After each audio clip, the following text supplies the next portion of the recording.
What if being alone was not a weakness, but a strength? What if silence was not empty, but full of truth? In a world that fears solitude, the Stoic walks into it and finds power where others find fear. In an age that prides itself on connection, we are drowning in conversation, yet starving for understanding. Screens glow in our palms, feeding us a constant stream of smiles, words, and updates.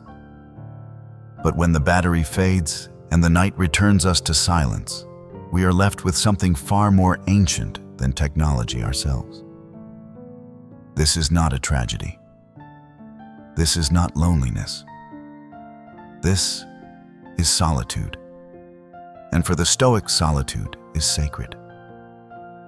We suffer more in imagination than in reality. Seneca. Let us walk together not toward the noise, but into the silence. Let us examine solitude not as exile, but as the ground from which inner strength, peace, and purpose emerge. The illusion of connection. You can be surrounded by 1,000 people and still feel alone. You can have 10,000 followers and no one to confide in. Modern life is full of communication, but barren of communion. We've mistaken access for intimacy, proximity for presence.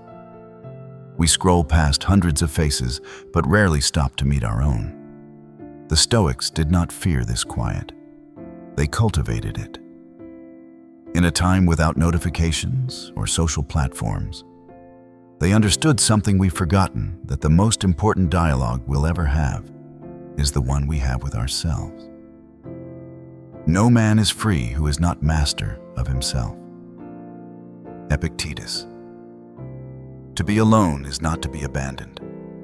It is to return home. Solitude is not emptiness. The world fears being alone as if it were a punishment, but the Stoic knows it differently. Solitude is not a void, it is a mirror.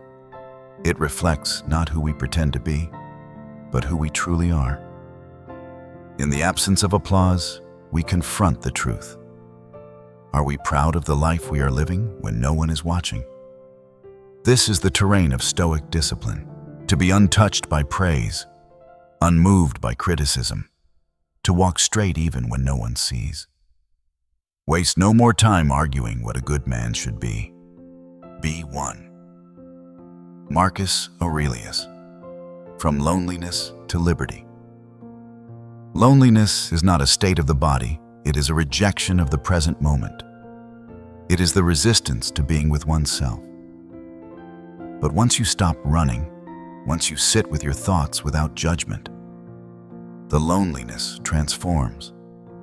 You no longer feel disconnected. You begin to feel complete. The Stoic reclaims the silence. He does not fill it with distractions. He listens, reflects, strengthens. The self once a stranger becomes an ally. The mind once chaotic becomes a companion. The soul once aching becomes anchored. Nowhere can man find a quieter or more untroubled retreat than in his own soul. Marcus Aurelius. The depth of one true connection. The world measures worth by popularity, but the Stoic measures it by truth. It is better to walk beside one honest soul than be followed by a crowd of echoes. Real connection is not built on performance, it's built on presence. One friendship rooted in virtue outweighs 1,000 rooted in vanity. It is not the man who has too little, but the man who craves more that is poor. Seneca. Solitude teaches us that depth matters more than decoration. That love is not in the many, but in the meaningful. The practice of inner companionship. We are not isolated from the world, we are estranged from ourselves. We do not know how to be with ourselves. We escape.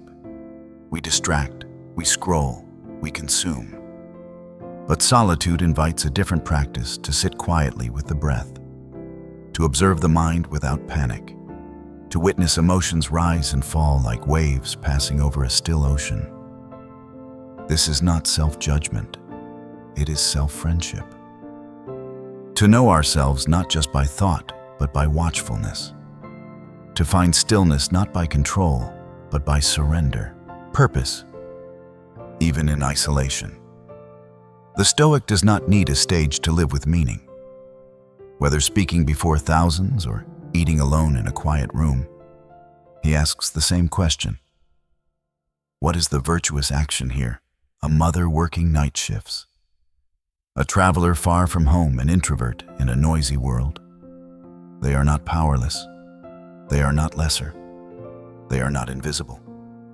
They are stoic, if they live by principle. Purpose is not something others give us. It is something we bring to every moment.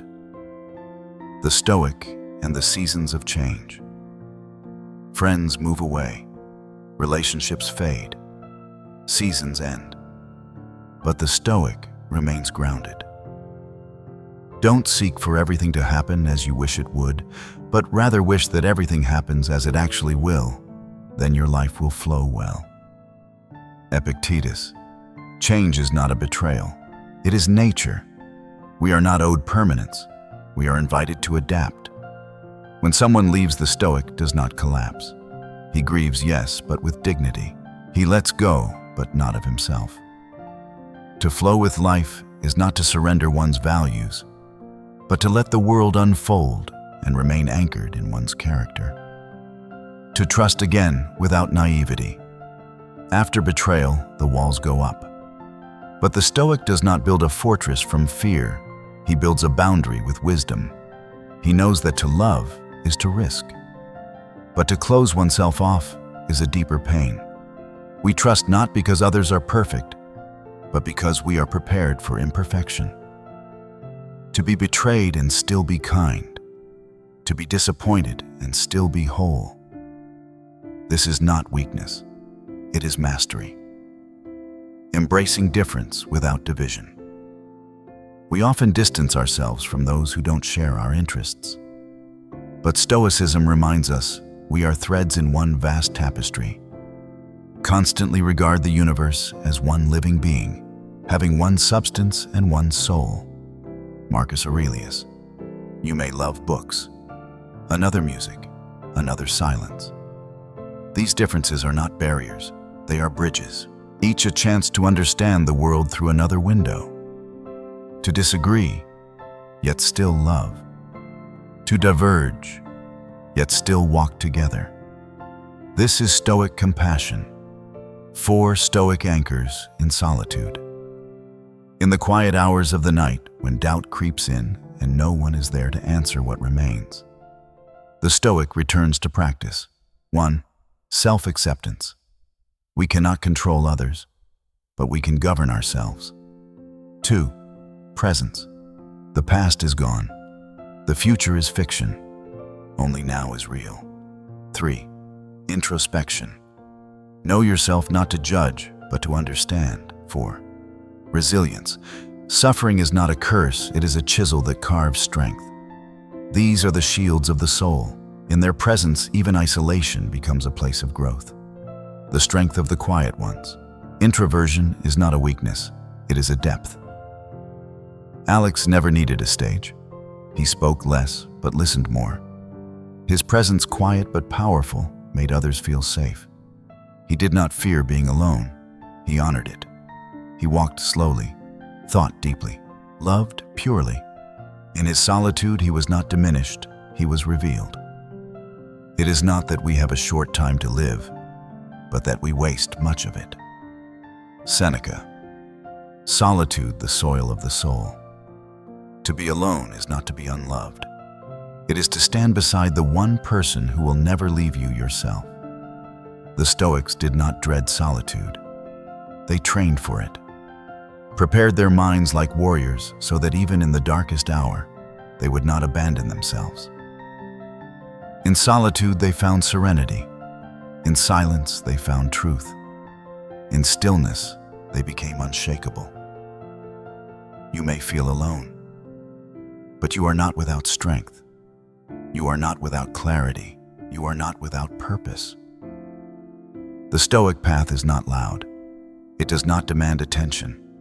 It walks quietly, step by deliberate step, toward the highest version of oneself. And if today you find yourself in a quiet room, unsure of what comes next, let that room become your sanctuary. Close your eyes. Breathe. There is power in your presence. There is wisdom in your stillness. There is virtue in your solitude. He is a wise man who is content with his lot, whatever it may be, without wishing for what he has not. Seneca. If this reflection has stirred something within you, consider joining us on the path of inner strength and quiet wisdom. Subscribe to the Stoic Shine and let timeless philosophy guide your modern life.